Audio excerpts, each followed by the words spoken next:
आज का हमारा नया टॉपिक क्या टॉपिक है? नया work power and energy. Heading डाल लीजिए, वर्क एनर्जी एंड पावर। देखिए, when a body get displaced from one point to another, work is said to be done। देखिए अपनी कॉपी में,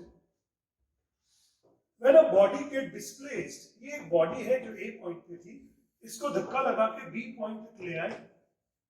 तो when a body get displaced, when the body get displaced from one point to another, work is said to be done। क्या बोल रहे हैं कि जब एक बॉडी को एक जगह से खिसकाकर दूसरी जगह रख दिया जाता है या दूसरी जगह तक ले जाते हैं तो उसको बोलते हैं कुछ हमने काम किया है। Work is said to be done. क्या बोलते हैं? Work is said to be done. चलो अब वर्क डन का एक फॉर्मूला है।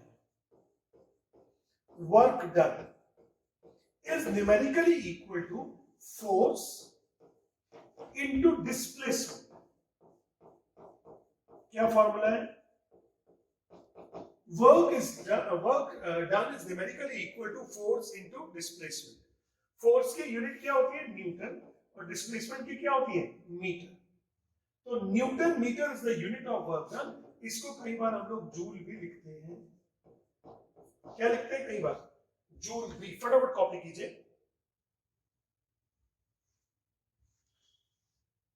उसकी भी होती है, एनर्जी की यूनिट भी होती है। वर्क की भी यूनिट जूल होती है, एनर्जी की यूनिट जूल्स होती है।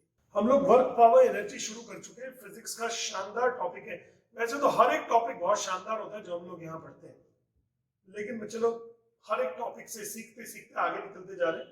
फिजिक्स का लगभग ये लास्ट टॉपिक है जो आप लोग का है अभी, वर्क एनर्जी एंड पावर, है ना। तो चलो ये हो गया। वर्क डन का फॉर्मूला कितना हो गया? फोर्स इनटू डिस्प्लेसमेंट, और यूनिट क्या हो गया? न्यूटन मीटर, और उसी को क्या बोलेंगे हम लोग? जूल्स। समझ में आया सब लोग को? क्लियर हो गया अभी? ओके। तो चलो, वर्क डन होता क्या है? जब भी कोई एक बॉडी एक जगह से दूसरी जगह पे डिस्प्लेस होती है, हम लोग बोलते हैं कुछ वर्क हो गया, कुछ काम हो गया। और फॉर्मूला क्या है वर्क का? वर्क डन इनटू, मतलब वर्क डन का फॉर्मूला कितना हो गया? Force into displacement. Force into displacement. अब आप हेडिंग डालिए अपनी कॉपीज में, work done bye oblique forces. Work done bye OBLIQUE, oblique forces। Work done by oblique forces। Work done by oblique forces। Work done by oblique forces। के oblique forces से work done कैसे होता है? क्या तरीका है उसको करने का? oblique forces क्या होते हैं? बच्चे लोग इधर देखिएगा, अगर कोई एक ऑब्जेक्ट है और उसने इस डायरेक्शन में फोर्स लगाया और इस डायरेक्शन में डिस्प्लेसमेंट हुआ, और angle between force and displacement is theta. तो इस फोर्स को बोलेंगे ऑब्लिक फोर्स। क्या नाम है उसका? Oblique force. ऑब्लिक फोर्स मतलब not in the direction of the body, direction of the motion, बल्कि किसी और डायरेक्शन में फोर्स लगाया, डिस्प्लेसमेंट ऐसे हुआ। फॉर एग्जांपल, मैं आपको एक बेस्ट एग्जांपल देता हूं। क्या ऐसा आप लोगों ने कभी कभी गेम खेला होगा कि एक आपका साथी कोई नीचे बैठ गया पैरों के साथ में, उसने आपको हाथ ऐसे पकड़ा दिए और आप उसका हाथ पकड़ने के बाद ऐसे ऐसे खींच रहे हैं और वो नीचे स्लाइड करता हुआ आ रहा है। इसका मतलब आप फोर्स तो लगा रहे हैं इस तरफ और वो खिसक रहा है नीचे इस तरफ। ऐसा तो नहीं आपके हाथों की तरफ खींच के आया, अरे भैया ये आ गया, नहीं। आप ब्रीफ केस में भी ऐसे करते हैं क्या? आपने ब्रीफ केस का अगर आपने एक स्ट्रैप पकड़ लिया, उसका स्ट्रैप होता है ना पकड़ने का, उसको स्ट्रैप को पकड़ के आप ऐसे चले आ रहे हो, तो आप तो फोर्स ऐसे लगा रहे हो। तो क्या ब्रीफ केस ऐसे ही ऊपर चढ़े आ रहा है या फिर वो नीचे नीचे चल रहा है horizontally? Brief case is moving horizontally. Brief case is moving horizontally. क्या मेरी बात समझ में आया? तो if the angle between force and displacement is theta, if the angle between force and displacement is theta, then work done का एक और बड़ा फॉर्मूला है, work done is equal to F cos theta into S। इस force से work done नहीं होगा, force work done कौन से फोर्स से वर्क डन होगा, एफ कॉस थीटा से। किस फोर्स से वर्क डन होगा, हमने पूछा भाई फोर्स कितना लगा वर्क डन के लिए, तो उन्होंने बोला एफ, हमने कहा नहीं एफ से नहीं लगा। ये बताओ डायरेक्शन ऑफ डिस्प्लेसमेंट में कितना फोर्स लगेगा इसकी वजह से, तो वो हो जाएगा एफ कॉस थीटा। इसका मतलब अगर एफ फोर्स से वर्क डन करने की कोशिश की गई है at an angle theta to the displacement, then the force responsible for the work done, force responsible for work done, force responsible for work done is equal to F cos theta।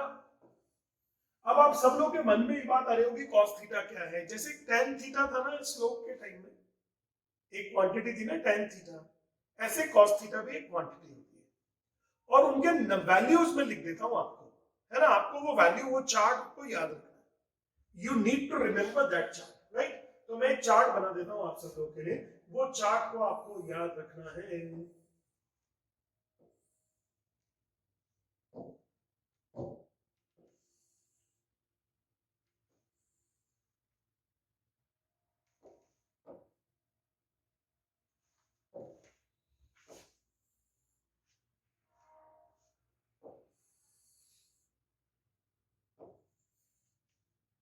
यहां पे लिखना है theta 0 degree, 30 degree, 45 degree, 60 degree, 90 degree, 120 degree, 135 degree, 150 degree और 180।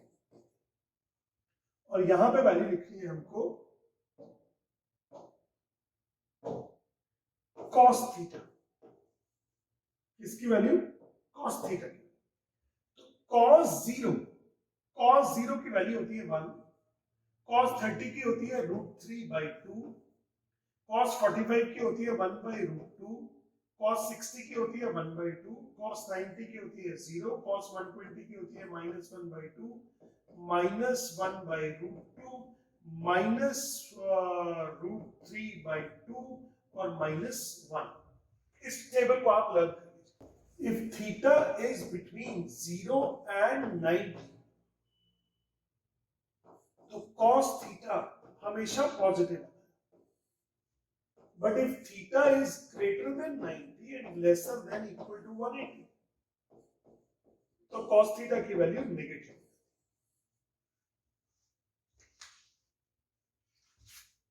इससे में ज्यादा घबराना मत, बस इसको आप नंबर्स की तरह याद करना कि अच्छा cos 0 1 होता है, cos 30 होता है √3/2, cos 45 होता है 1/√2, cos 60 होता है 1/2, cos 90 होता है 0, cos 120 होता है -1/2, cos 135 हो जाता है -1/√2, cos 150 हो जाता है -√3/2 एंड cos 180 हो जाता है -1।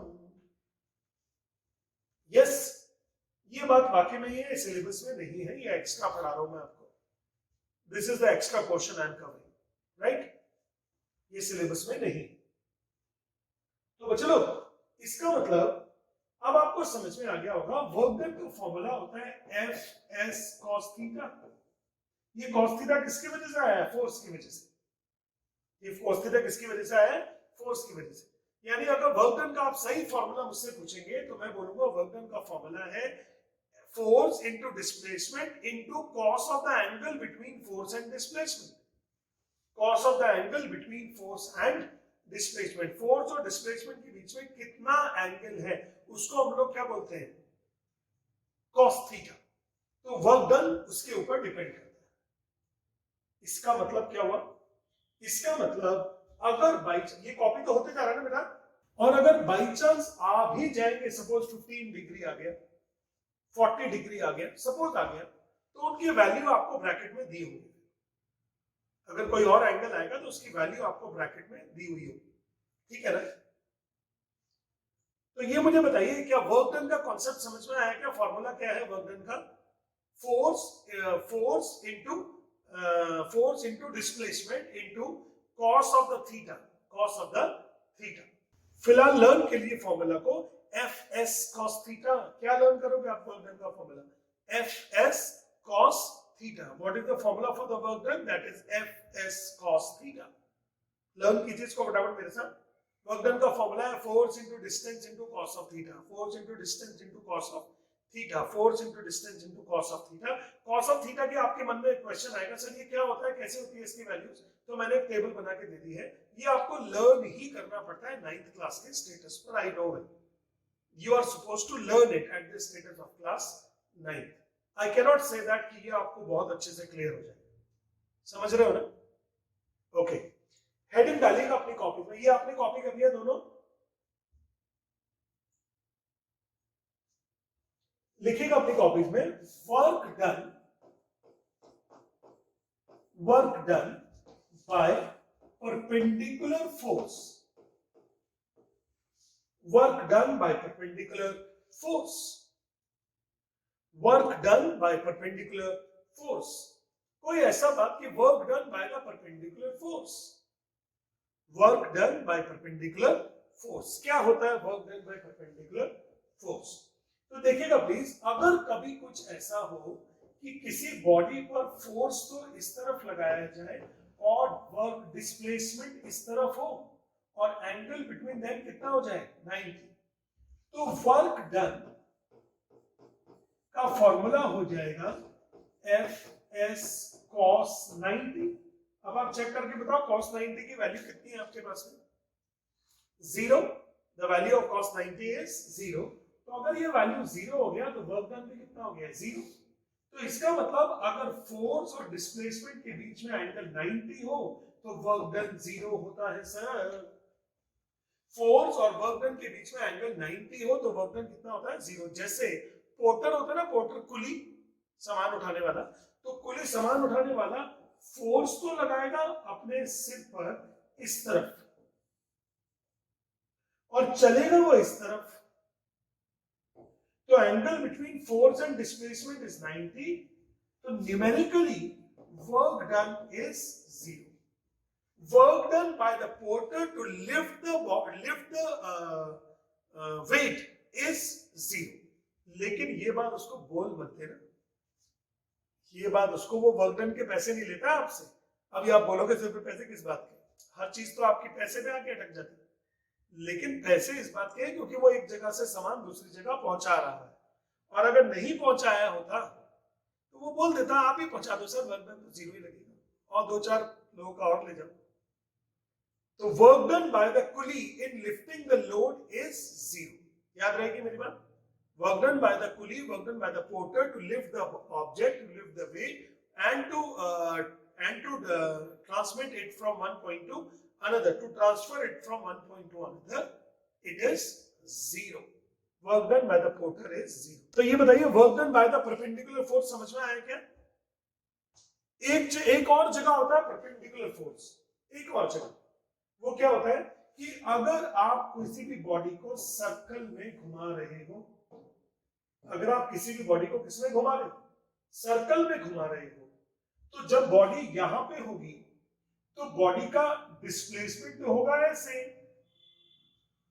और बॉडी के ऊपर फोर्स लगेगा towards the centre, that is called centripetal force. याद होगा आपको कि अगर कोई बॉडी सर्कल में घूमती है तो उसके ऊपर सेंटर की तरफ एक फोर्स लगता है, that is called centripetal force. तो इस वजह से अगर कोई बॉडी सर्कुलर पाथ में घूमेगी या सर्कल में घूमेगी तो उसमें फोर्स और डिस्प्लेसमेंट, ये डीएस का मतलब डिस्प्लेसमेंट, डीएस का मतलब क्या है, डिस्प्लेसमेंट। फोर्स और डिस्प्लेसमेंट के बीच में एंगल कितना हो जाएगा, 0। When a body is moving on circular path,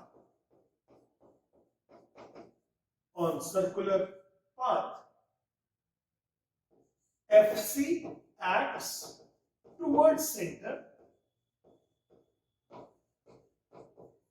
therefore angle between FC and displacement is 90, therefore work done 0। ये मैंने कब बोला, या तो सर्कल में चलेगी या अगर सर्कुलर पाथ में भी चले ना, अगर थोड़े से पार्ट में भी चले, पूरा सर्कल ना भी कंप्लीट करे, अगर सर्कुलर आर्क पर भी चले तो भी वर्क डन 0 होगा. If the body is moving on a circular path, no matter whether it is completing the circle or not, but its work done is 0. Work done in a circular path. क्योंकि क्या force इस तरफ लगेगा और displacement इस तरफ होगा, body तो ऐसे भी घूमेगी ना, तो क्या angle between force and displacement 90 हो गया कि नहीं हो गया? Angle between force and displacement is 90 degree. तो अगर angle between force and displacement 90 degree हो गया तो इसका मतलब वर्क डन कितना हो गया? 0. अपनी कॉपी में लिखिए, मैं बोल देता हूं आपको. लिखिए, when a body is moving on a circular path, when a body is moving on a circular path,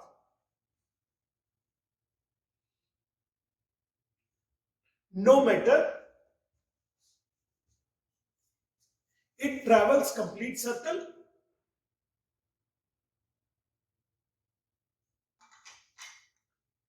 no matter it travels complete circle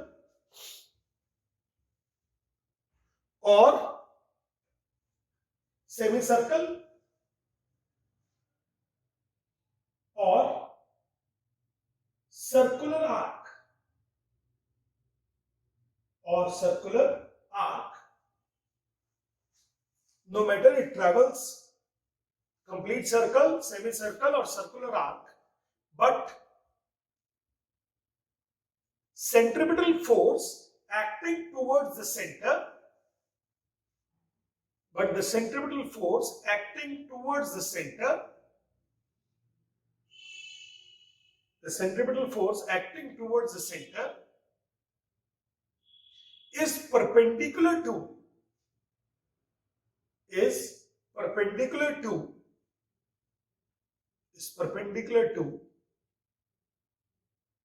the displacement on the circular path. Displacement on the circular path. Therefore,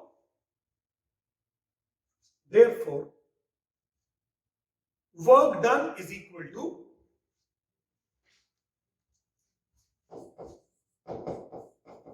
Fs cos 90 Fs 0 0. Yes, जब भी कभी force और displacement के बीच में angle 90 degree होगा तो work done 0 होगा. जब भी कभी फोर्स और डिस्प्लेसमेंट के बीच में एंगल 90 होगा तो वर्क डन 0 होगा. और एक बात मैं बता दूं, कॉस थीटा पे दिमाग लगाना बंद कर दो. कॉस थीटा को लर्न करो. जैसे पाई होता है ना, पाई, कि सर पाई की वैल्यू, पाई क्या होता है आपको आज तक तो मालूम नहीं चली बात है ना, लेकिन पाई एक नंबर है, ये बात मालूम है. पाई की एक वैल्यू होती है 22/7, 3.14 इररेशनल नंबर होता है. ऐसे ही कॉस थीटा भी एक नंबर होता है जिसकी अलग अलग वैल्यूज के लिए अलग अलग एंगल्स के लिए अलग अलग वैल्यू होती है. और वो वैल्यू एट दिस एज आपको लर्न करनी है.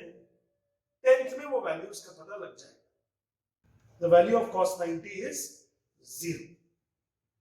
हाँ बोलो. अच्छा, वो सीधा चला जाता है. सीधा तो चले जाते हैं इसलिए क्योंकि जैसे अगर आप घुमा रहे हैं, जब तक उस पर सेंट्रीपिटल फोर्स लग रहा है, कोई ना कोई चीज दी सेंट्रीपिटल फोर्स दे रही है, तब तक वो घूमते रहेगा.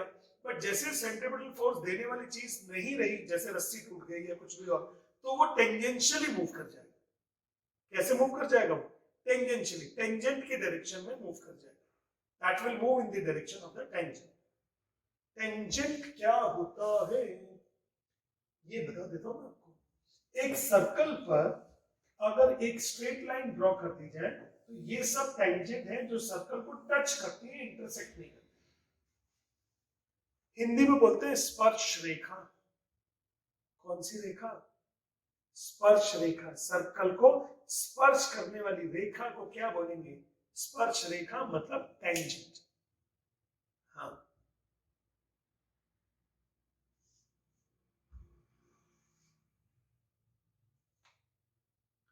जैसे ही अगर आप किसी चीज को घुमा रहे हैं, ये रस्सी है, ये रस्सी है सारी, एक ही रस्सी है घूमती जाती है, तो इस रस्सी में लग रहा है सेंट्रीपिटल फोर्स। कौन सा फोर्स? सपोज अगर इस पॉइंट पर रस्सी गई टूट, हड्डी गई टूट, क्योंकि बॉडी जो है वो यहां से ऐसे जाना था उसको, बट वो ऐसे टेंजेंशियली मूव कर, क्योंकि अब कोई सेंट्रीपिटल फोर्स नहीं रहा देने वाला, सर्कुलर में घुमाने वाला कोई नहीं रहा, इसलिए वो जो भी डायरेक्शन होगी उसमें चली जाएगी।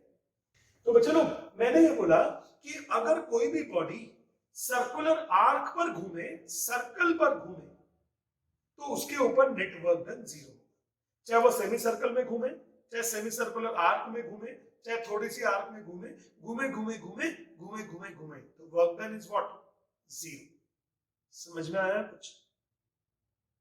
बोल दो जल्दी से, work done is zero. Okay, अच्छा अब एक चीज और समझ लीजिए, अगर कोई बॉडी फुल सर्कल कंप्लीट कर ले, अगर कोई बॉडी फुल सर्कल कंप्लीट कर, दिख रहा है क्या सर्कल? फुल सर्कल कंप्लीट करें, देखो body complete the full circle. तो अगर एक बॉडी फुल सर्कल कंप्लीट कर रही है तो भी वर्क डन जीरो होगा। तो वर्क डन, अगर कोई बॉडी ऐसे घूम रही है ना, अगर कोई बॉडी ऐसे घूम रही है तो वर्क डन जीरो होने के दो रीजन होंगे।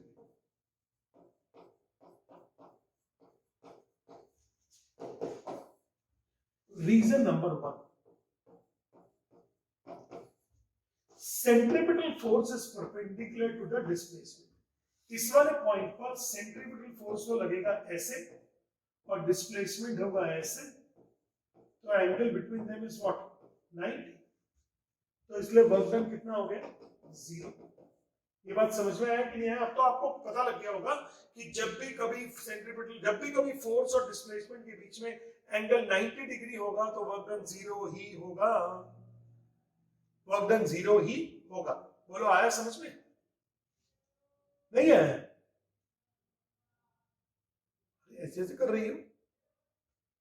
फिर नेक्स्ट, अच्छा अगर कोई बॉडी घूम के कंप्लीट सर्कल कर रही है ना, तो रीजन नंबर टू, क्या टोटल डिस्प्लेसमेंट जीरो हो गया? अगर कंप्लीट सर्कल है तब है ये। पिछली बार वाला जो था वो कंप्लीट सर्कल हो या इनकम्प्लीट सर्कल, बट अगर कंप्लीट सर्कल हो गया तो डिस्प्लेसमेंट में तो जीरो हो गया। तो अगर वर्क डन का फॉर्मूला होगा तो वर्क डन हो जाएगा एफ एस कॉस थीटा, और डिस्प्लेसमेंट जीरो हो गया है तो क्या करेंगे? थीटा बीटा की वैल्यू निकाल कर वर्क डन तो जीरो ही होगा रहेगी। अब बोलो समझ में आया कि नहीं? इजी है कि नहीं? अगर आप गोल गोल किसी चीज को घुमाओगे तो उसके अंदर टोटल वर्क डन जीरो होगा। अगर एक बॉडी को गोल गोल घुमाओगे किसी भी सर्कल में तो उसका नेट वर्क डन जीरो होएगा। मतलब अगर आप किसी एक ऑब्जेक्ट को, ये एक ऑब्जेक्ट रखा है टेबल पे, और अगर आप उस टेबल पे ऐसे खिसका रहे हो उसको ऐसे, तो ग्रेविटेशन फोर्स का वर्क डन जीरो होगा।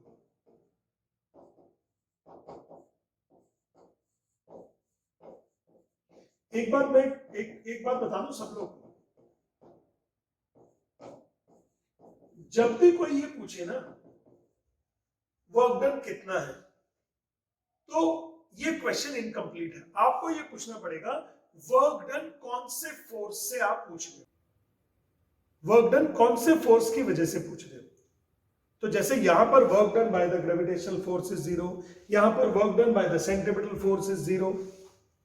समझ में आ रही है ना मेरी बात? Work done against the gravitational force is zero, क्योंकि जब वो कुली ने सामान ऊपर की तरफ उठाया था, जब कुली ने सामान ऊपर की तरफ उठाया था तो उसने क्या फोर्स लगाया था? Force against the gravity. तो work done by the force against the gravity is zero. कुली ने जो फोर्स लगाया था क्या वो अपवर्ड डायरेक्शन में लगाया था? तो upward direction against the force of gravity हो गया कि in the direction of the force of gravity हो गया? तो फोर्स अगेंस्ट द फोर्स लगाया और डायरेक्शन ऑफ मोशन ऐसे ना हॉरिजॉन्टली, तो एंगल बिटवीन देम कितना हो गया? 90, इसलिए वर्क डन 0। अब लिखिए अपनी कॉपीज में, डिफाइन 1 जूल ऑफ वर्क।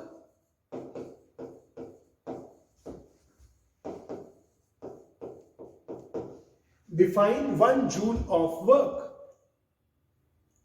अब ये बताइए मेजर फॉर्मूला क्या हो गया वर्क का? वर्क का फॉर्मूला एफ एस ठीक है या एफ एस कॉस थीटा ठीक है? कौन सा सही है formula? F S cos theta, F S cos theta, F S cos theta ठीक है।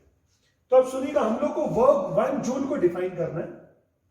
तो सुनिएगा, अगर मैं फोर्स को 1 न्यूटन ले लूं, डिस्प्लेसमेंट को 1 मीटर ले लूं और थीटा को 0 डिग्री ले लूं, जिससे कॉस 0 की वैल्यू 1 हो जाए। इसका मतलब ये भी 1 ले लिया आपने, ये भी 1 ले लिया, ये भी 1, cos 0 की वैल्यू 1। तो चलो, तो ये बताइएगा कि वर्क डन की value 1 into 1 into 1 isn't it 1? तो वर्क डन कितना हो गया है? 1 जूल। वर्क डन कितना हो गया? 1 जूल। पहले आप इसको कॉपी कीजिए, हम आपको फिर वर्क डन 1 जूल की डेफिनेशन बोलने वाले। लिखिए, when a force of 1 Newton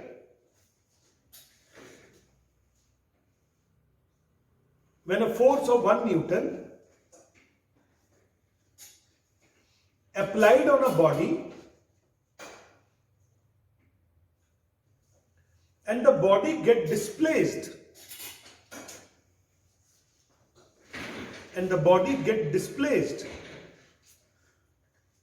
by 1 meter,